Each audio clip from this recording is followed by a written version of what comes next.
Guys, I want to start off and talk about the 3 weeks of mourning, and I don't know if y'all know what that is. But 2 weeks ago was the 17th of Tammuz. I think I mentioned a little bit about the 17th of Tammuz 3 weeks ago. And we'll go back to Zechariah 8 and 19. I want to look at these 3 fast days. I want to run through this a little bit leading up to Tisha B'Av next week. So in Zechariah 8:19, there are 3 fast days mentioned here. Thus saith Yahweh, because the fast of the 4th month, the fast of the 5th month, the fast of the 7th month, and the fast of the 10th month shall be joined with gladness and pleasant appointment times for the house of Yehudah, and they shall love the truth and the peace. Now, what he's prophesying here, or what he's talking about, these fast days are actually the destructions of the temple and the calamities that's happened to the Jews on these 3 weeks throughout history. And we've got a lot of calamities that have taken place on this day. Actually, the first one, where it all started is going back to the destruction of the temple and the day that the walls of Jerusalem were breached. And we know that the walls of Jerusalem was breached on the 9th of Av, and that is spoken of in Jeremiah 30. Let's go to Jeremiah 39:2.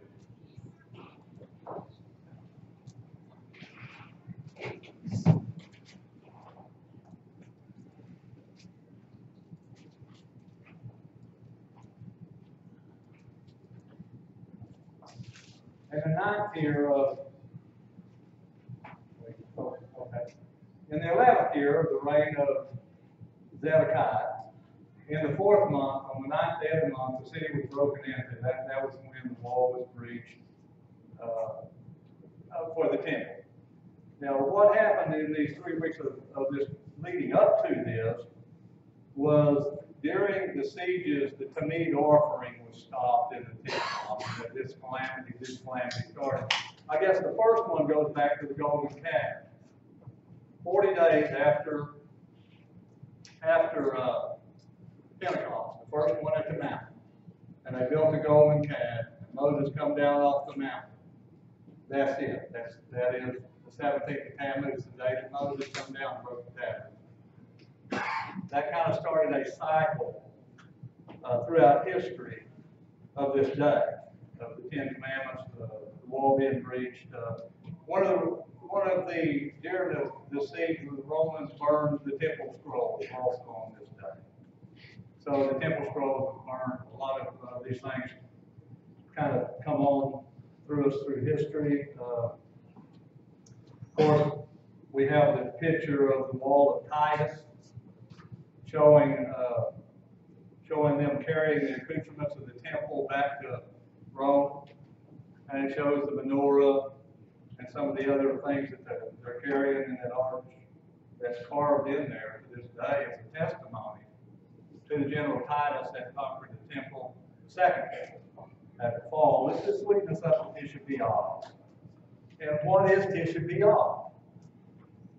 Well, Tisha B'Av is actually next Saturday, but they deferred the fast one day because they don't fast on Shabbat. Now, there's a lot of rabbinic law in this stuff right here. So, a lot of people just forego it and don't pay any attention to it. Others do.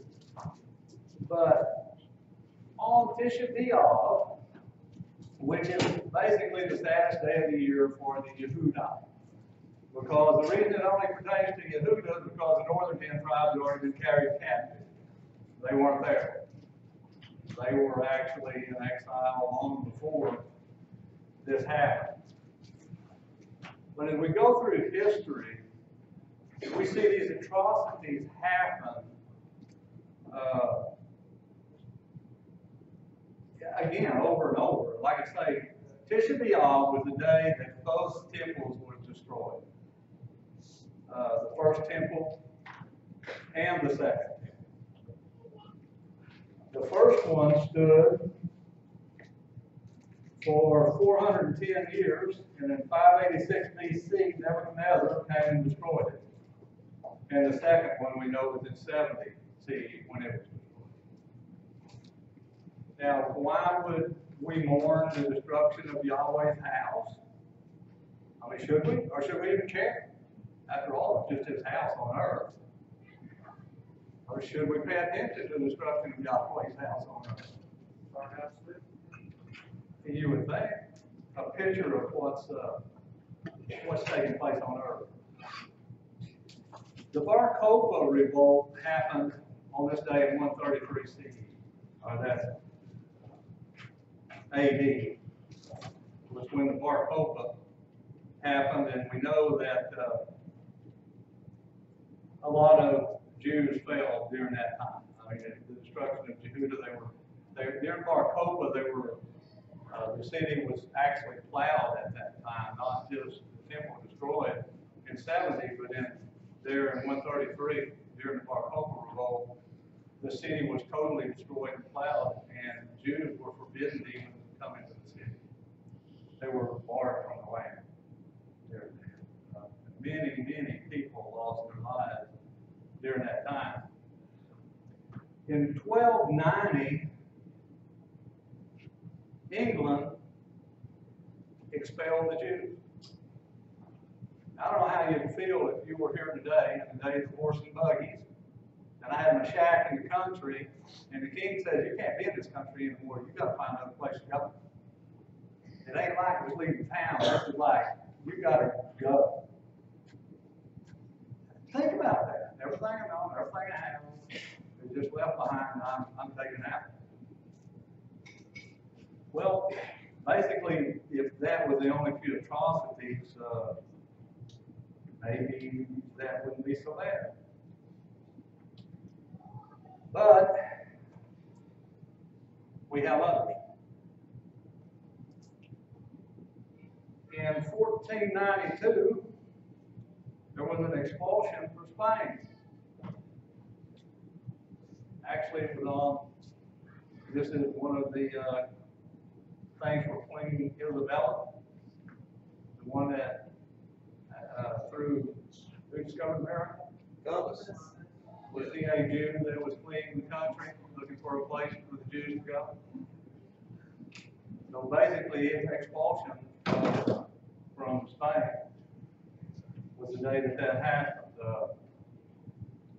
The Jews kind of scattered around the country, and many other places forsook them also and threw them out. Thousands and thousands were displaced around the world. A lot of them went to Portugal, but in 1497, Portugal started the Inquisition. Basically, during the days of the Inquisition, if they found you not being true to the Catholic Church, we would torture you to death, trying to get you to recant the heresy. Can you imagine that? If they tortured you to death, you didn't recount the heresy, they were like, man, I lost another one. Go give me another one. Let's see if we can make him repent. Intense torture trying that. I mean, it's insane of what has happened to these people throughout history. But yet all these things happen.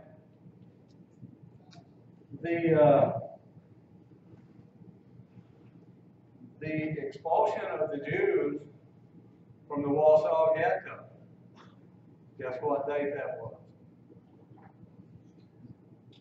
We have many other things like that throughout history that has happened to these people on this day. Now, our brother Yehudah, actually, why does that mean anything to us? What's happening with the Jews? What happened to Yahweh's house? What's happening to all of this? I want to go back and I want to kind of talk a little bit about the Jews and my brother Yehudah, the tribe. We know that when the kingdoms were together, the northern kingdom and the southern kingdom, that Solomon was king. But when Solomon's son, Rehoboam, became king, the country split. When we look at the way the country split and the terminology that is used, the people that stayed in the south became known as the house of Judah. That was Benjamin, Levi, and Judah. There was 3 tribes there. That was in that part. We also, in the south, became known as the house of Israel, or the house of Ephraim. In the north. I mean, in the north. I'm sorry, in the north, the house of Ephraim, or the house of whatever. So the house of Judah and the house of Ephraim. Now we know from Jeremiah 3:6, and let's go to Jeremiah 3:6, and let's look at what happened.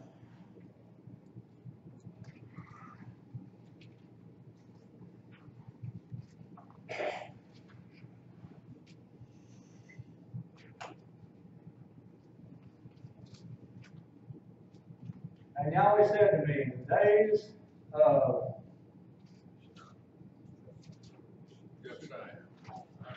Josiah, or the days of okay, Solomon. Have you seen what backsliding Israel has done? She has gone up on every high mountain, under every green tree, and there committed whoring. And after she had done all these, I said, return unto me. But she did not return. And her treacherous sister Yehudah saw it. And I saw that for all the causes for which backsliding Israel had committed adultery, and I had put her away and given her a certificate of divorce. Yet her treacherous sister Yehudah did not fear and went and committed whoring also. Basically, he divorced the northern tribe. Now, they were, if you will, more apostate throughout history. They, when the split happened, they set up their own temples, and they appointed their own priests, not the Levites. The Levites actually went to Judah, and I'm going to go to 2 Chronicles 11:14. He wasn't happy with Judah either, but he didn't divorce Judah. So the house of Judah stayed with Yahweh. And this is kind of, when the Levites left the open lands and their possessions and came to Yehudah, Jerusalem, from Jeroboam, and his son had rejected them from serving as priests unto Yahweh. So in the north, they were rejected, and they went, all the Levites got together and left all the north and went to Yehudah. So we have these tribes together. We have Benjamin, we have the Levites, and we have Judah. And they kept the temple of Yahweh and the priesthood. And that was their law to keep all that. It was given to them to keep what they had. And Judah also had the Davidic kingdom. Remember, they just split the kingdom off too, and the kingship from David. So they had the Davidic kingdom, they had the house of Yahweh, they had all of these things. And I don't know if they had the Torah also. They didn't keep it, but they had it, okay? There was a period of time of being not so righteous and then a little more righteous as they went along. Let's go to Romans 3:1.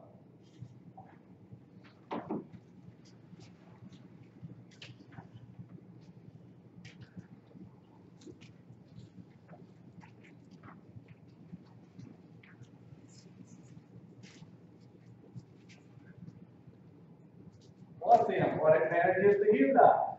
Or what is the value of the circumcision? Much in every way, because firstly indeed they were entrusted with the words of Elohim. In other words, the temple, the kingship, the priesthood, all of the things pertaining to Yahweh was given to Yehudah, and that's why they stayed there in Jerusalem. And that's why the advantage that they had. In other words, they even though they were not righteous, and even though Yahweh was not well pleased with them, they kept these things.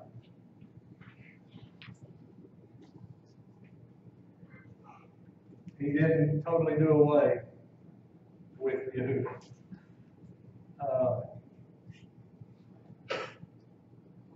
Let's go to Zechariah 8:23, because I want to talk about the restoration, if you will, and what the joy and the gladness when we started this out of these feast days represent, because they're going to turn to joy and gladness. And the joy and gladness of these days is going to be a restoration, I think. Today we mourn because it's not here, but we mourn looking forward to that restoration that's coming. Zechariah 8:23 thus saith Yahweh of hosts, in those days 10 men from all languages and all nations shall take hold, yea, they shall take hold of the edge of the garment of the man who is a Yehudah, saying, let us go with you, for we have heard that Elohim is with you. Today we are in a movement that is looking to Yehudah and Yehudite ways, and we're looking into the Torah, the things that they preserved, the Torah, the temple, the priesthood, the things that was entrusted to Yehudah for us, they have kept. And they kept them for us, even though they were blinded to the truth. Like it said, they were blinded for you, so that you could come in. We're starting in this movement to see that and to understand it and to take it to heart somewhat, that those things actually have some meaning. That no, the law was not totally thrown away. And yeah, all of those things were written for the benefit of those of the end time, who the end times have come upon. Maybe we should pay attention to what they did. And maybe try to understand what they have did. And look forward to this restoration. I want to go to Ezekiel 37:15. Because there's going to be a restoration. It's going to happen. Every time the prophets of old come, and you can go through all the prophets, and all the prophets spread doom and gloom to the people, tell them what's going to pertain and what's going to happen, and how Yahweh will execute judgment upon the people. And then every time it happened, after the fact, the prophet's message turned to one of restoration. Every time. And the word of Yahweh came to me saying, and you, son of man, take a stick for yourself and write on it for Yehudah and for the children of Israel, his companions. And take another stick and write on it for Joseph, the stick of Ephraim, and for all the house of Israel, his companions. You're going to have two sticks. Brother, is there a stick there that doesn't belong to Israel? Is there a tribe outside of it? See, there's no goyim stick there. We all have to come into Israel to be a part of it. Like the 12 gates to the New Jerusalem, named after the 12 tribes. Which one are you going in? How are you going to be restored in the hand of Yahweh? Then bring them together for yourself into one stick, and they shall become one in your hand. And when the children of your people speak to you, saying, won't you show us what you mean by these sticks? Say to them, thus saith the Master Yahweh, see, I am taking the stick of Joseph, which is in the hand of Ephraim, and the tribes of Israel, his companions, and I will give them unto him with the stick of Yehudah, and make them one stick, and they shall be one in my hand. And the one stick on which you write shall be in your hand before your eyes. And speak to them, thus saith the Master Yahweh, see, I am taking the children of Israel from among the Gentiles, wherever they have gone, and shall gather them from all around, and I shall bring them into their land, and I shall make them one nation in the land of the mountains of Israel. And one sovereign shall be sovereign over them. And them all, and let them no longer be two nations, let them no longer be divided into two. That's going to happen. And I think we are on the verge of this happening. I don't know how far in the future some of us may actually live, some of the younger ones, I don't know how many years, but I believe that we're going to see this happen. And I believe that that third temple is going to be built. And by golly, you will see the rejoicing. And you will see Yehudah recognize the Messiah. And all of those things prophesied are going to come together. And all those fast days are going to be joy because they're going to finally come to the fullness of following Yahweh instead of rebellion. It was rebellion that caused all those calamities to happen. It was an evil heart. And when this rebellion ceases to happen, and the people right there, real hearts, people throughout the world are rending their hearts and coming back and seeing it for what it is. And we have these sticks coming together. We also have some sticks in Romans 11. Romans 11:17. Actually, they're trees. Trees, sticks.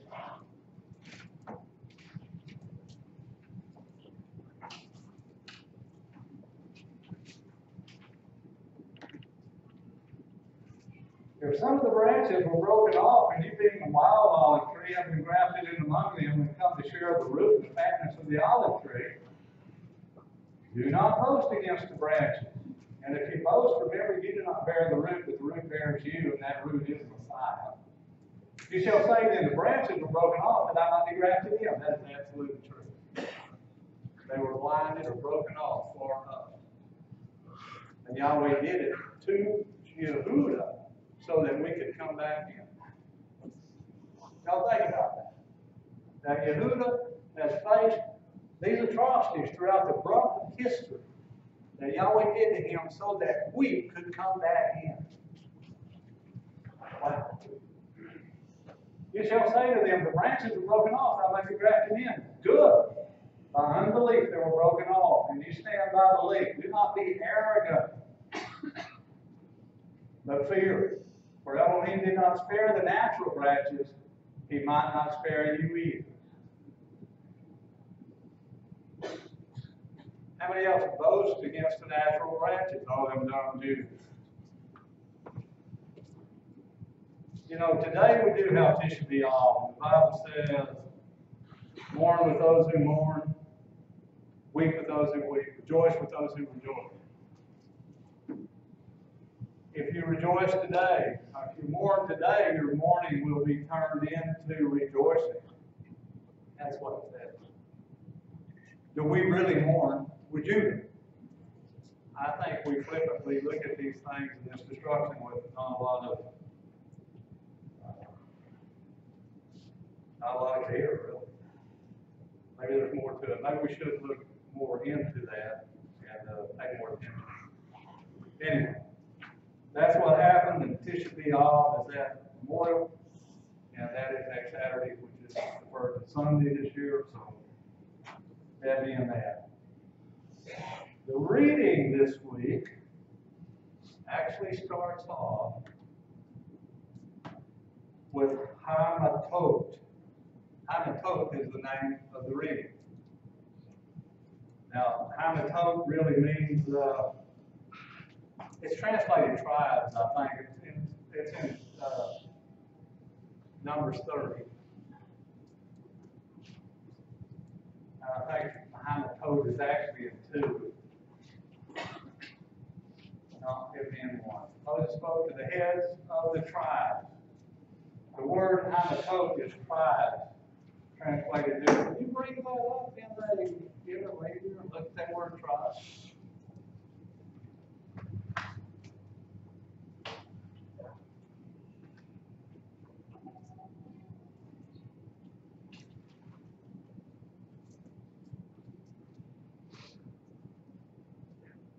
That's not called a branch. Figuratively, a tribe. Who's the branch? Also a rod. The staff, the support. The staff for the tribe. Remember we talked about the budding of the staff and it bringing forth almonds and almond leaf. I don't know what the almonds or the almond leaf stand for, but I know that you take a dead piece of wood and it brings forth life. And the analogies of that are almost endless. This week is actually a double portion. And in 33, Numbers 33 is added with this portion. And the name of that portion is Maseh, which means journey. So your staff, which is in your tree, which is a stagnant thing that can do nothing by itself, all of a sudden we have a journey with it. A journey with the tree, the staff, the branch. Again, we're going places. And it goes right into a vow. Let's go back. I'm sorry. Let's take it 30. It goes right into when a man makes a vow to Yahweh or swears an oath to bind himself by some agreement. He does not break his word. He does according to all that comes out of his mouth. Are we under a vow to Yahweh? Yes. We are all of that. And we should keep our vow to Yahweh. In other words, if a man makes a vow, he is bound by that vow. And if a woman makes a vow to that vow, then she is bound if her husband agrees to it. We have two words in this vow and oath. And a vow is something that we vow unto Yahweh. You know, I'm vowing to keep the law. I'm vowing to, I will jump higher, run faster, whatever I vow to Yahweh.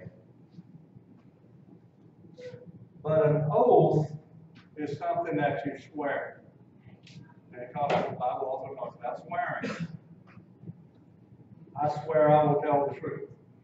Or I take the oath that I will execute my office, the President of the United States, and defend the Constitution.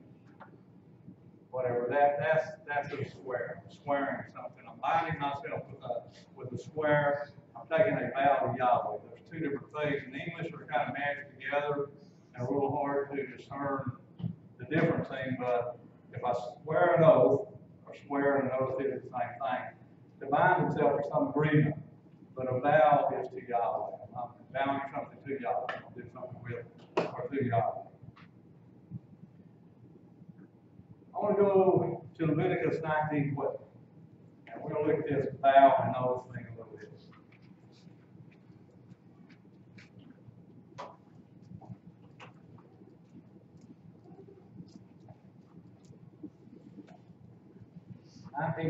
Do not swear falsely by my name, and so proclaim my name. Of your Elohim, I am Yahweh. So if we swear something by his name or use his name in a situation, we need to stand good by that, don't we? I think that's kind of what that's saying. But this is also kind of repeated in Deuteronomy 6:13.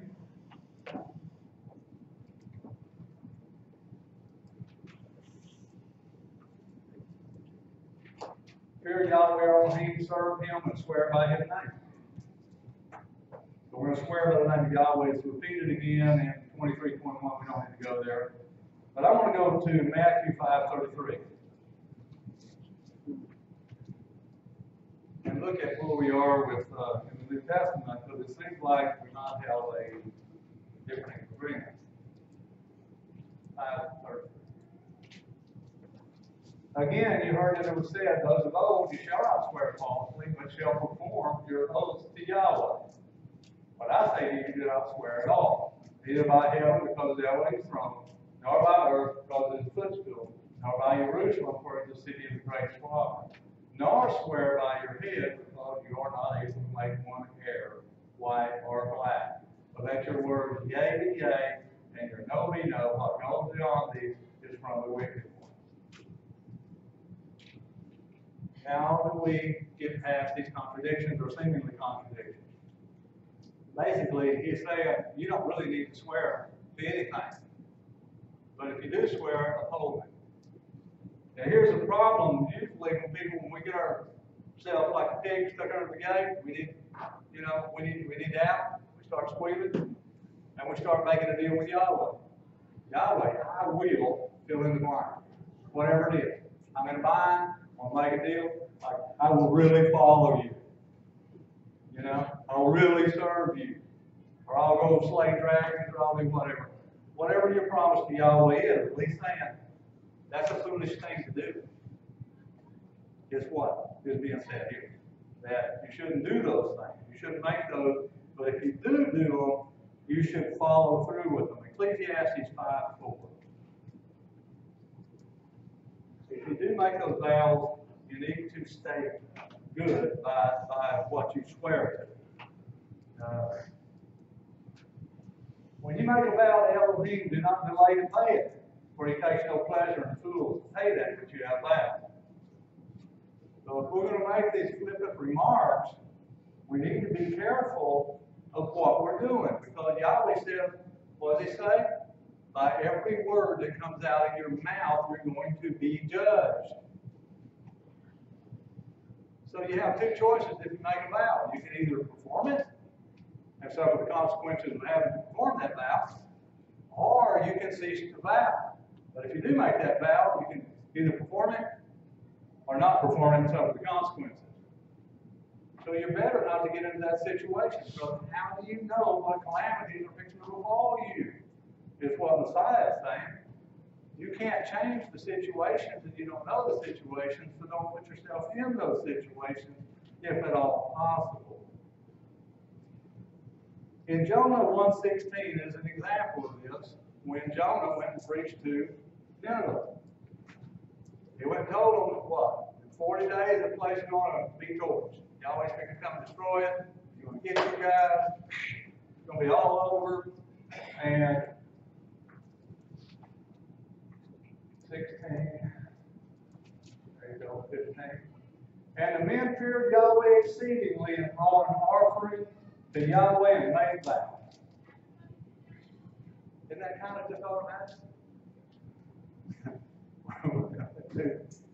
Has anybody here ever done that? I know I have. In my ignorance, I have done that. I certainly have. Ananias and Sapphira in Acts 5. Did they make a statement or swear to a fact in the name of Yahweh? You know, y'all like New Testament stuff. This is New Testament. This is people saying things in the New Testament that didn't go well with them when they made a statement. And they kept back the price. His wife also being aware of it, brought in a certain part and laid it at the feet of the emissary. The people said, Ananias, why has Satan filled your heart to lie with set apart spirit and keep back the price from the land for yourself? And you know what happened there? When they did, that's all the money.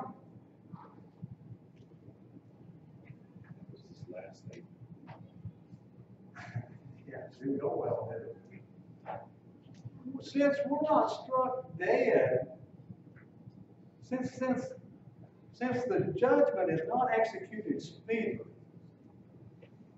those who are wicked in thought became wicked in the deed or in the act, because vengeance is not executed speedily. They don't think there's consequences for their actions. They really don't believe that there's ever going to be consequences for their actions, because they don't see evidence of it. He tells us in some places in the scripture that he's going to take away the rebuke from us, and then we're going to, people's going to continue in sin and not being rebuked for it. He does tell it. Yes. He says there's no sense in my chastisement of y'all. That was before. That's when he got rid of Israel. He says he has sent prophets. He's tried to chastise them. He sent the Philistines. He sent all the emissaries to get them. He plagued the land. He plagued them with all kinds of things. They were in a vassal state. And Yahweh tells them through the prophet, you will not be rebuked. In other words, his chastisement goes unheeded. I'm just having a bad day, right? I'm just having a bad day. I really isn't Yahweh doing it. I'm just having a bad day, so all this is happening to me. And Yahweh said, hey, it does no good to try to rebuke you people because you won't return. They just sin the more, is what it says. So he said, you don't work. Anyway, that's exactly the way it went. Vow, our words. Anyway, let's go on and look at some more. We'll go back to 30, verse 3.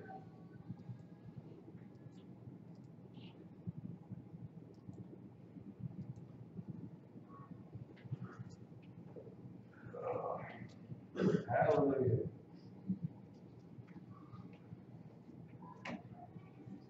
Verse 3. Well, let's go back to 2. And when a man vows a vow to Yahweh or swears an oath to bind himself by some agreement, he does not break his word, he does according to all that comes out of his mouth. In other words, that's just right there saying that you didn't actually swear to Yahweh, you just bound yourself with an oath, but you vowed a vow to Yahweh. So whatever we say should come forth, we should fulfill whatever it is we say or do. Or if a woman vows a vow to Yahweh and binds herself by some agreement while in her father's house in her youth, and her father hears her vow, and the agreement by which she has bound herself, and her father has kept silent towards her, then all her vows shall stand, and every agreement in which she has bound herself stand. But if her father forbids her on the day that he hears it, then none of her vows, none of her agreements by which she has bound herself stand, and Yahweh pardons her because her father has forbidden her. I believe when it's saying in her youth, I believe that's until marriage. That's my assessment. Others don't believe that, but my assessment is unto marriage in her father's house, that once he binds herself, or he allows binding or restriction of that. Now, if she's married and then goes back to her father's house, she's not under this restriction. But right here, the father controls his house. He's not going to house women. I've seen women get a little more emotional. And they tend to kind of be a little more not thought through real deeply sometimes with things they decide they're going to do. I'm picking on women, but I'm just saying, men are a little more analytical in that way. You know what I mean? Go ahead. Well, if the Smiths had more money than the Joneses, you go over to Smith's house.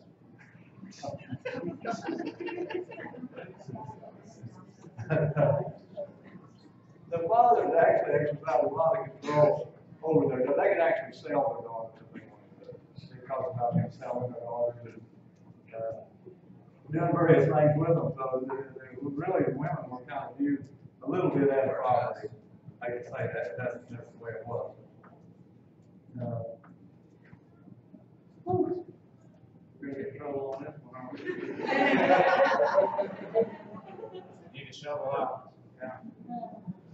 But her father could forbid her or allow it to stand. Now, if he allowed it to stand that first day, he can't come back after the fact and renege it. He's got to live with whatever he lets her do. So if a woman comes to you and wants to do something one day and you say, yeah, you can do this, and then 2 weeks later you decide, no, you're not going to do that anymore, actually, guys, we're doing wrong. You need to think about what you allow or don't allow her to do. Because if you allow her to do it and don't rebuke it that first day, then you need to dislodge it henceforth. And she has the upper hand at that point because you did not stop it on that day. Think about that a while. But if she at all belongs to a husband while bound by her vows, by a rash utterance from her lips, which she bound herself, what kind of utterance? Not just saying, it's Holy Writ. And her husband hears it, and he kept silent towards her on the day that he hears her, then her vows shall stand, and her agreements by which she bound herself do stand. But if her husband forbids her on that day, when he hears it, then he has nullified her vow which she vowed, the rash utterance of her lips by which she bound herself, and Yahweh pardons her. Okay. So a woman that's married, bound by her husband, and she can't make a lot of decisions on her own to do things that she decided to do. Now, I want to give you a hypothetical here. When Eve ate the fruit, did Adam have the right of rebuke there to the vow or the oath or whatever she bound herself when she ate that fruit? Did he have undone that? Yes. He could have too. So what did he do? Just like, man, I've run forever, give me that apple, baby. Yeah, eat this. Eat it now. You'll like it. Unfortunately, women do exercise great control over men. Believe it or not. No. Do we know some households where women actually wear the breeches? There's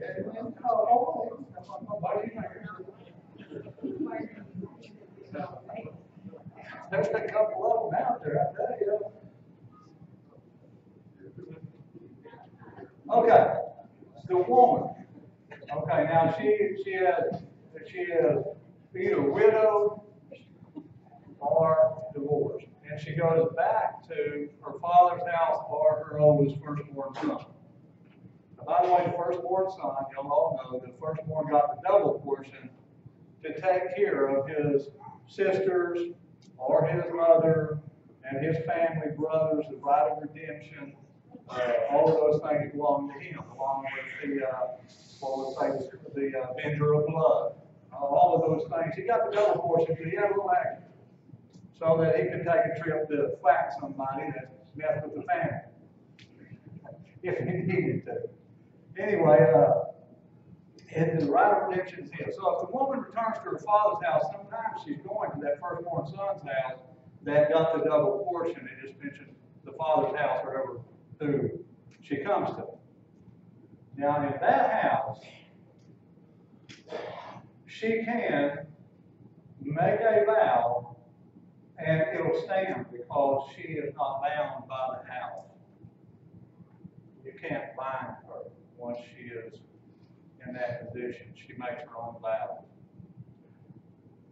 So then she would stand, whatever she vows, and that's what it says here in 9. The vow of a widow or a divorced woman by which she has bound herself stands against her. And if she bound in her husband's house or bound herself in an agreement with another, and her husband heard it and was kept silent towards her, and did not forbid her, all her vows shall stand, and every agreement by which she bound herself stands. But if her husband clearly nullifies them in the day he heard it, then whatever comes from her lips concerning her vow, concerning the agreement binding herself, it does not stand. Her husband nullifies them, and her husband and Yahweh pardons her.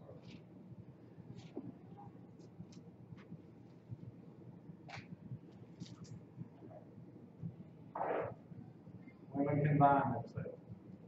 Now, a woman is to be covered. I want to get into a little bit of covering of women. A woman is to always be covered by a house. Either her father's house, in the days of her youth, her husband, or her husband deceased and her firstborn son. The tragedy a lot of times of the women who were barren was, I have no son, because they had no covering. If her husband, something happened to her husband, they had no covering.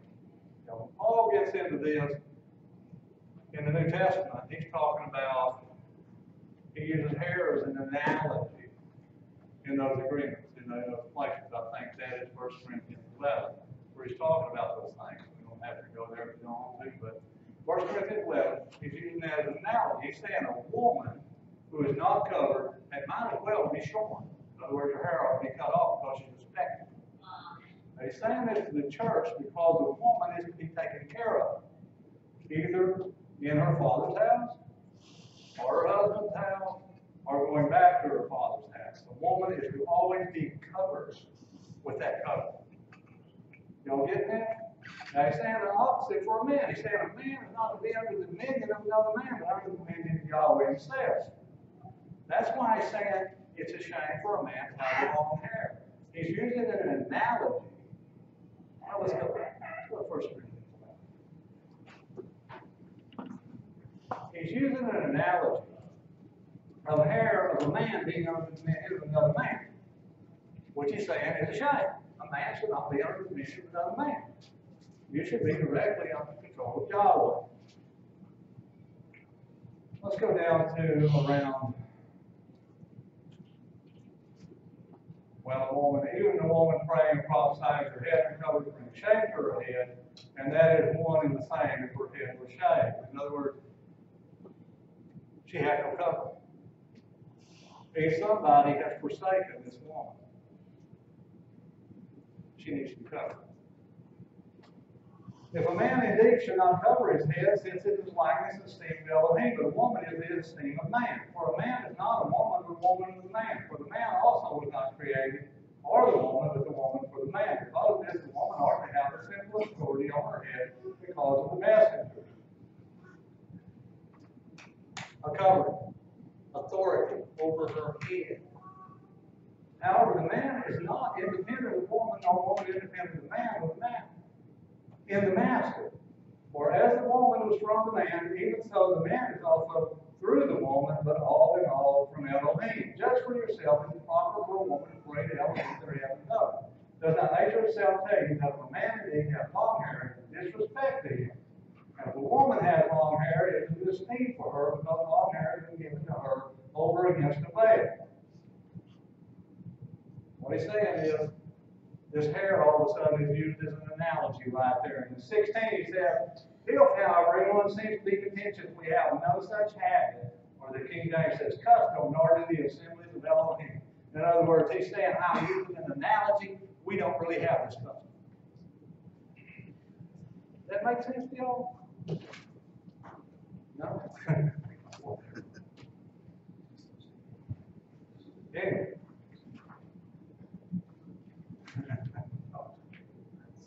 Whatever. We have no such custom.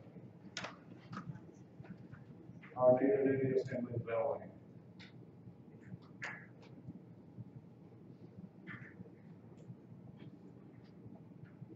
Let's go back to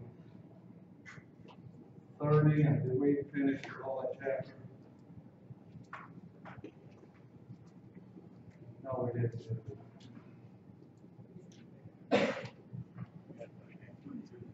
What are we on in 30? Oh, well, maybe you want to finish that covering for the widows and divorcees.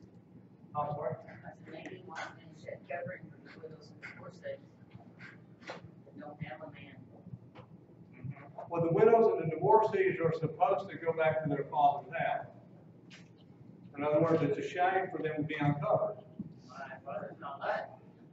I'm sorry? My father's not alive. Your firstborn son. I don't have sons. Then you are a widow indeed. That is it. See, you fall under the dominion of, if you're a true widow, then you fall under the dominion of the church. Is that true? Let those who are true widows be brought in. Y'all read that? Yeah, Timothy. Those who are true widows, bring them in at the age of 60, and the church, they can become under the dominion of the assembly. The wife of one husband, who are widows indeed, who have worked the same seed, who have taken care of prayer and fasting and those things for the people, is brought into the church, and the church becomes their covering or the assembly. That's where the true widows come in. A divorcee, you can look at Ruth and Naomi, and that stand where they were actually redeemed by the near kinsman. And if you have a near kinsman, then the right of redemption to take care of. I mean, there's all these safeguards in place in Scripture to take care of those that are divorced or widowed. Do that. Ricky, you want to say something? There was that one account Samantha had. He had no sons. He only had daughters. 5 daughters. And they're gonna like give her their land away or something. And They got their inheritance. They got their father's inheritance because there was no son. See, in this day and age, widows, women didn't own land or property. They had no way to take care of themselves. They got the inheritance. Right, they had no property, so those 5 daughters actually got their inheritance, so they had to marry within their tribes, so that the land allotted to that tribe stayed in the tribe. So that nation, or that kingdom, had its own social security system. The Elohim put their own social security system to help out with people that gets out of the way. You know, like today, we have our own social security system. Well, Elohim has set up a social security system for people who lost their husbands or sons or whatever. You see it all in Scripture. And ever, you know, that, just think about it. Way back then, we already had a social security system. Way back then. Yeah, it was a good system, it really was a good system. We had Victor, did you want to say something? Yeah, I'm gonna ask you, the difference between a vow and an oath and promise. Is there a difference between those words? A promise is an oath. An oath would be a promise, or to swear something, would be all those 3 English words for In the other words, the vow. A vow to Yahweh. Now, a vow carries the weight of, in English, the semantics of the English is hard to explain, but it is a vow of promise. A vow is a promise to Yahweh. In other words, if I vow something to Yahweh, it's even beyond promise. It is set in stone that I need to do that, or I'm going to suffer consequences for it. Whatever I vow to Yahweh, whatever comes forth out of your mouth, you will be judged for. So if it comes out and you're bound to Yahweh, you have just bound yourself being a man. If I speak rashly, being a man, and say, Yahweh, I'm going to blank, then I either need to perform that or it becomes a sin if I don't. A good example would be Yehudah, the judge Yehudah. Say it again. A good example of it would be the judge, in Judges, Yehudah promised his Daughter. Yeah. Yeah, that's right. Whatever comes forth out of my mouth, what comes forth out of my house, I'm going to sacrifice. Yeah, he said that rashly, and I believe that he fulfilled that. My assessment. Now, I swear I'm going to go to town next Tuesday. You know, I'm just swearing something, or I swear I'm going to tell the truth. It's not necessarily to Yahweh, but I'm swearing, I'm binding myself in some capacity with an oath. The swear and oath is the same word. And promise, you can throw promise in there. Swear, oath, promise, all the same word. I'm doing this and I'm binding myself by that agreement. And I should fulfill those also. I believe that's what Yeshua in the New Testament is saying, don't do it. If you don't have to, don't do it. Don't do those things. He's also saying don't bow to Yahweh if you don't need to, if you don't have to. You know, we're already under a vow to serve Him. Our vow to Him is that we're going to keep His law and belong to Him and serve Him all our life. We're under that vow now through our conversion, I guess. But the others, we don't need to go beyond that. If we do, then we need to fulfill it, basically. But why bind yourself? Why bind yourself in that situation is what I'm saying. That's what Yeshua is saying. Why bind yourself if you don't need to? It doesn't profit you anything. What good is it to say, Yahweh, I'm going to run a mile every day for the rest of my life? And then the day I can't run that mile, it becomes a sin. You understand what I'm saying? Why bind myself to that agreement when I don't have to? It doesn't benefit me to do that. Yahweh's not impressed with me running a mile. I promise you. He's not impressed with anything that I'm going to lift 100 pounds every day. He's not impressed. If you're trying to impress Yahweh, keep the commandments. Serve the widow and the orphan. Take care of the fatherless. Plead for the just. That's the way. You don't. Go ahead. What you're saying is, because you know and say, now I've done this before, I'm going to go on a diet, and I'm not going to go off my diet for 2 weeks, you know. And I'm vowing this too, because I know that I won't break that vow. You know, because I'm vowing it to the Father. Because, and I know I won't break that vow. So I do it for that reason. Because I know I won't. And see, the whole point is you're binding yourself in a way that I hope your husband hears you and says, no, I'm not doing that. Rick, you want to say something? Well, I read somewhere, I think it's in Leviticus, that after 7 years, your vows are on the Day of Atonement. On the Day of Atonement. Yeah. You know, you have Yeah, that's one of the things that's forgiven on the Day of Atonement. So like if you said something rashly, you know, and you're bound by a vow or whatever, then 7 years on the Day of Atonement. When you read that verse on atonement, it covers 3 different categories of sin, which when you really, what Ricky's talking about, there's a verse there that talks about sins, oaths, and transgressions, and it uses different words there, and if you really look at those words, it covers everything under the sun.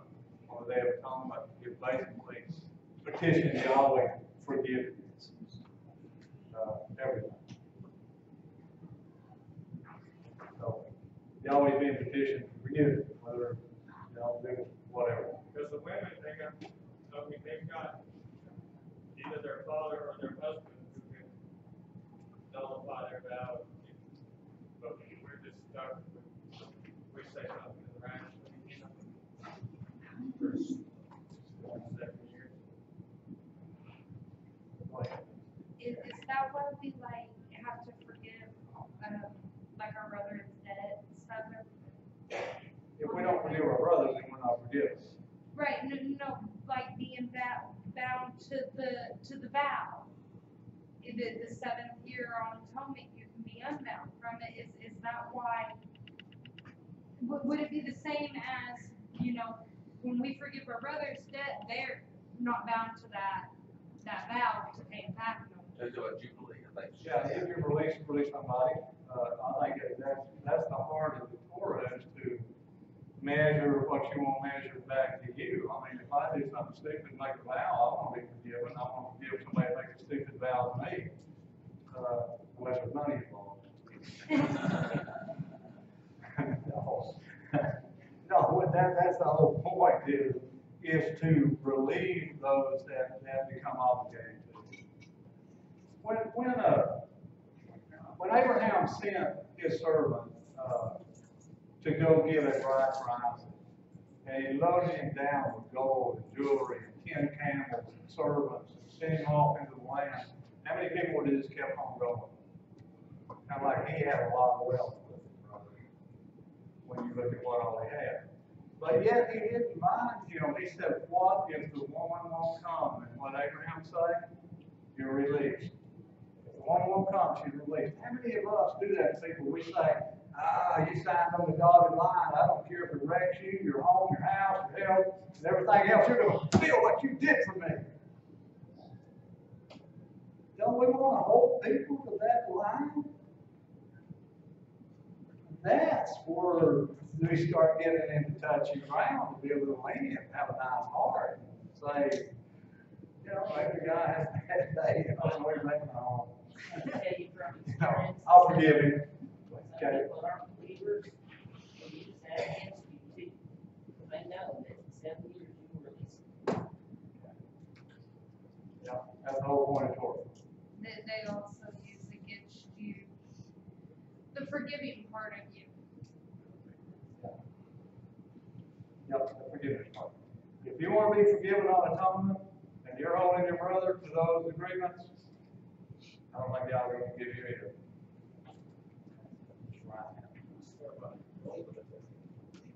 Say it again? Swear by the gold of the temple instead of by the temple, or by the altar, and not by the gift that's on the altar. And we swear about the money, and money, you know, we're going to hold that one down. Like I say, there's money involved. If you build a house for somebody, Mike, that you're going to build a house for a certain amount, you better build that house for that amount, haven't you? Otherwise, you're going to have some lawsuits, and even if you build it for that amount, it's just not perfect, They still may be lost. You know, we live in a society where there is no forgiveness. Everybody wants to hold your feet to the fire to the end of the whole deal. I'm telling you, that's just good business, right?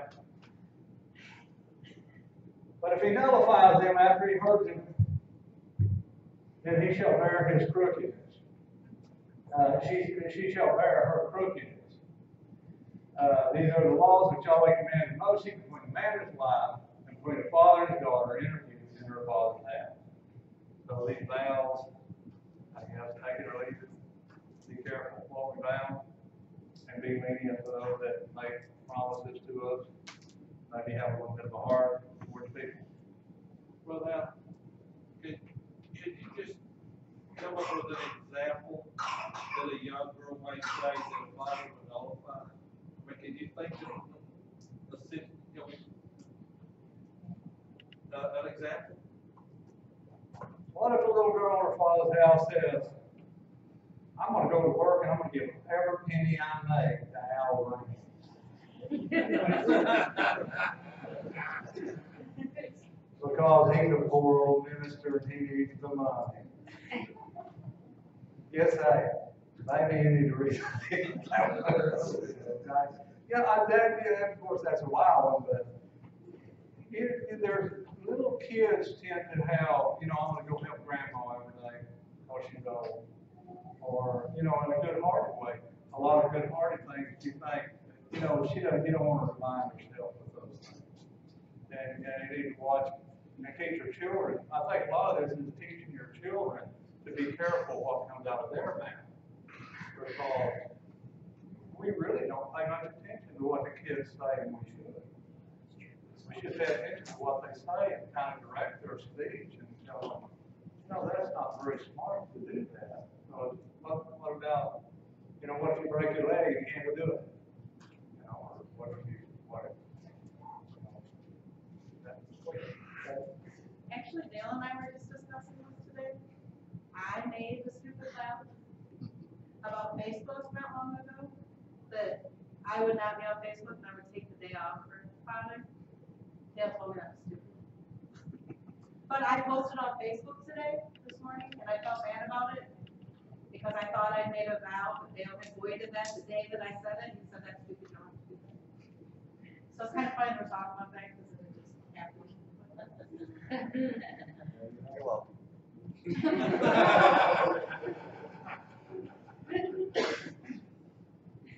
I know it sounds stupid as Facebook, but it kind of it is.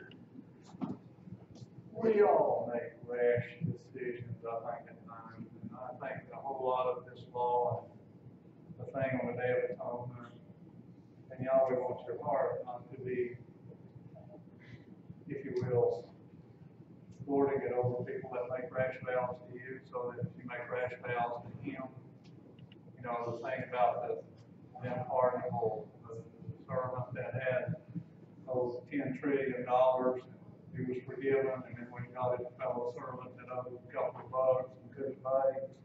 That analogy, think about that analogy here when somebody makes an agreement with you, that maybe you should have a little heart towards those on the bottom side, that once we get the upper hand, sometimes we enjoy it.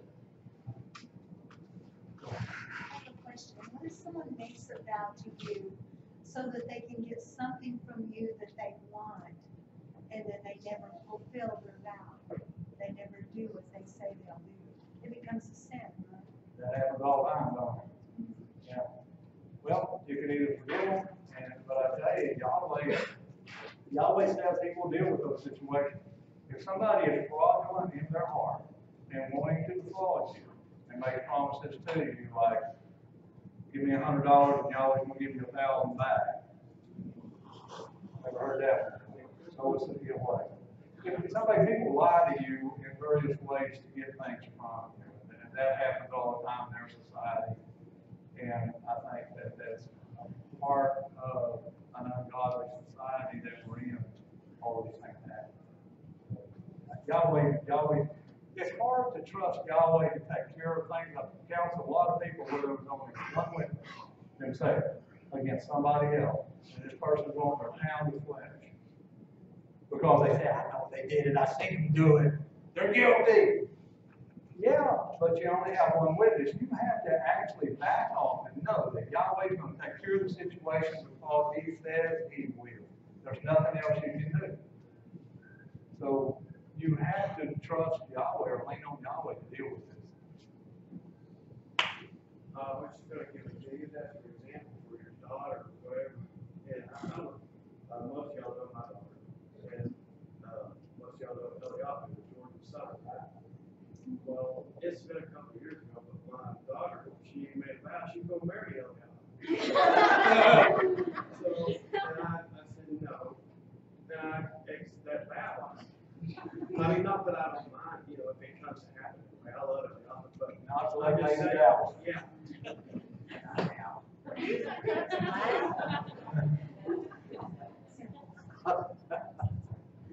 you think a lot of things that we just statements we say are vows, or isn't there a little bit of difference to a vow or a oath versus just making a rash statement? Well, Because I'm always gonna choke Jeff or something. let's go to Matthew 12. Let's go to Matthew 12:36.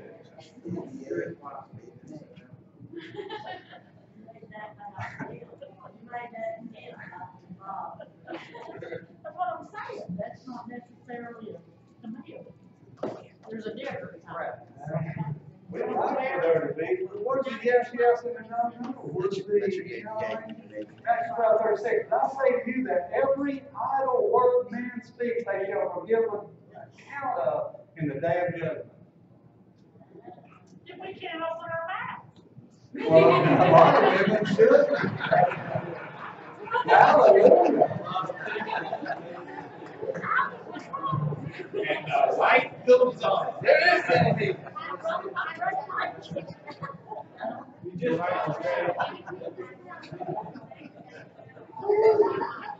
Duct tape, that's everything. Where is Jeff? Bill, could you tell her that her vow doesn't stand?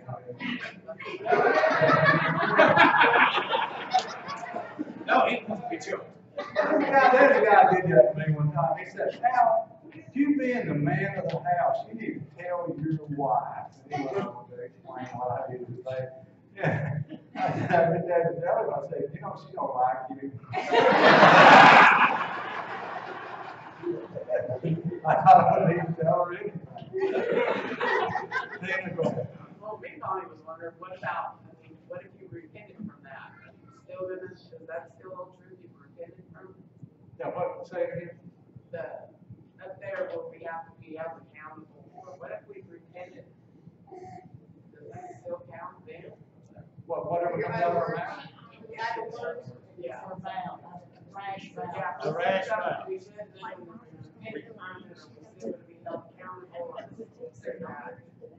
Well, I think that we can get, I really think that the thrust of the Torah, again, is if you hold people to their agreement to the nth degree, Yahweh's going to hold you to that same level. That's Torah. In other words, however you deal with your fellow man is going to be dealt back to you. So if you're very forgiving and you don't hold people to their, whatever, so the guy didn't do as good a job. They said they were professionals. So they didn't do that good job. Whatever.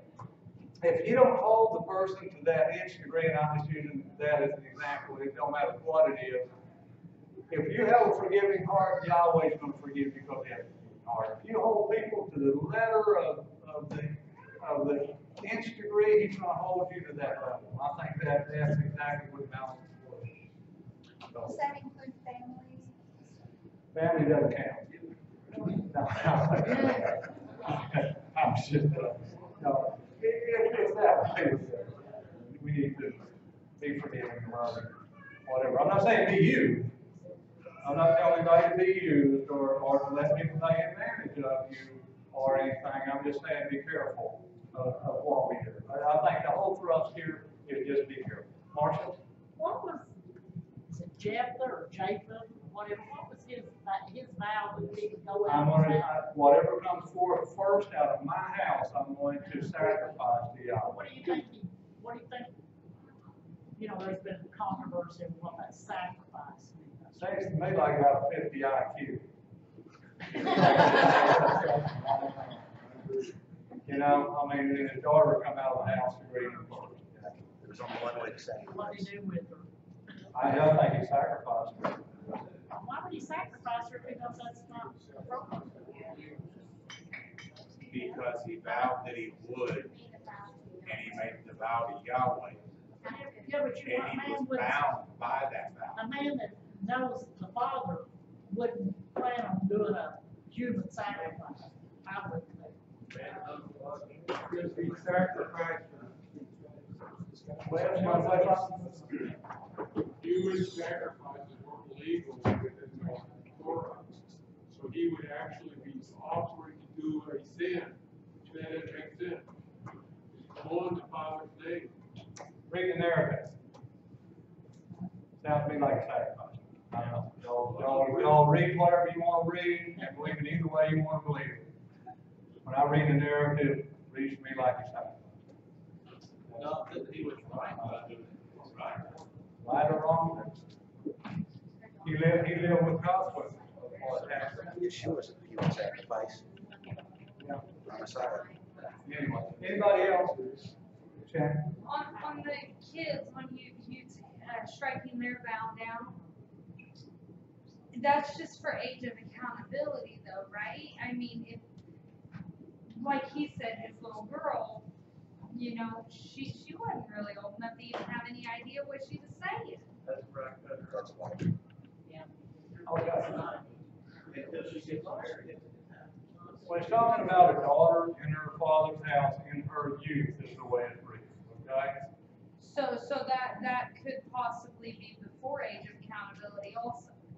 To me, that scenario doesn't make sense because all of a sudden she lives in her father's house and at 15 she can start making vows till she's married at 30 and then when she's 30 her husband can nullify. Good point.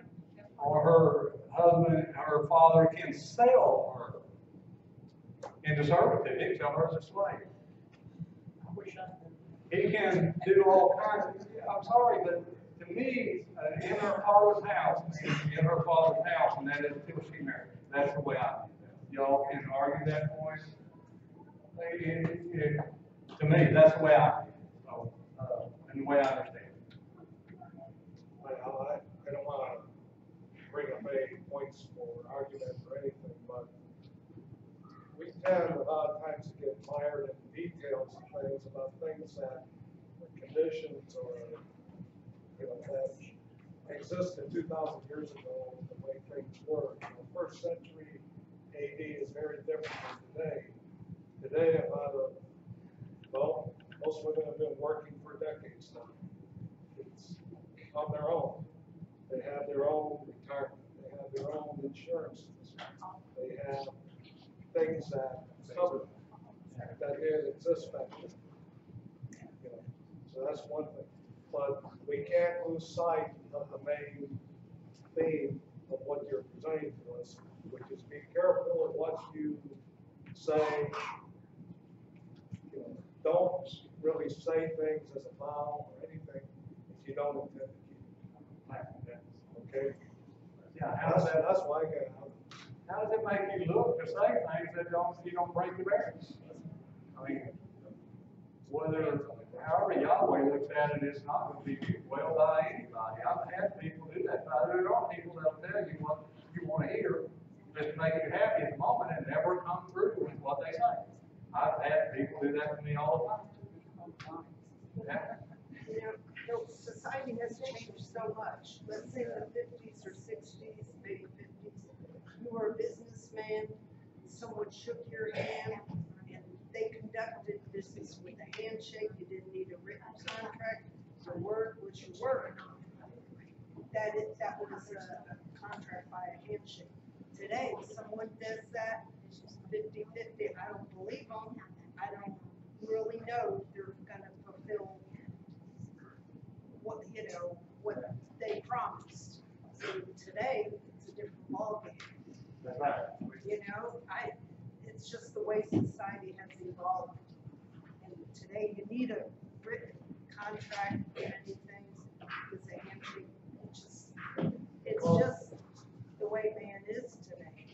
They make a promise, usually they don't keep it. And Deceit is the way of the day because we live in an evil society. So there is no truth out there in this society because the more evil it becomes, the worse those scenarios will be.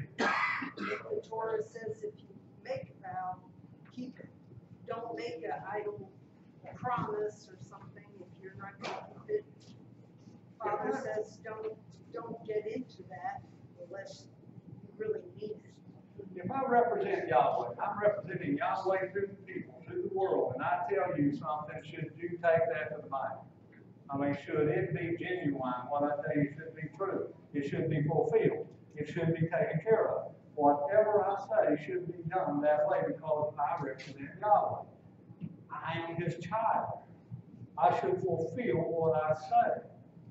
But in the That event is you just- can't, let's say you can't do it because, like you said, you break a leg, something comes up, then you have to go to that person and say, I had every intention of keeping my promise, fulfilling my obligation and duties, but I failed. Then you ask for forgiveness and see how they can, you know, how that person can rectify that situation. And that person then should say, I forgive you. I know it was in your heart to keep that promise, but circumstances came about, you couldn't fulfill your obligation. The two should work it out. And maybe there's reparations or something. Right, between the two individuals. Yep. But Anybody else? Let's have a prayer. Yevareka to Yahweh by each direct. Yer Yahweh, Panavalaka, Vikuneka. Yesai Yahweh, Panavalaka. These things, God, Shalom. May Yahweh bless you and keep you. May Yahweh make His face shine upon you and be gracious unto you. May Yahweh lift His countenance upon you and give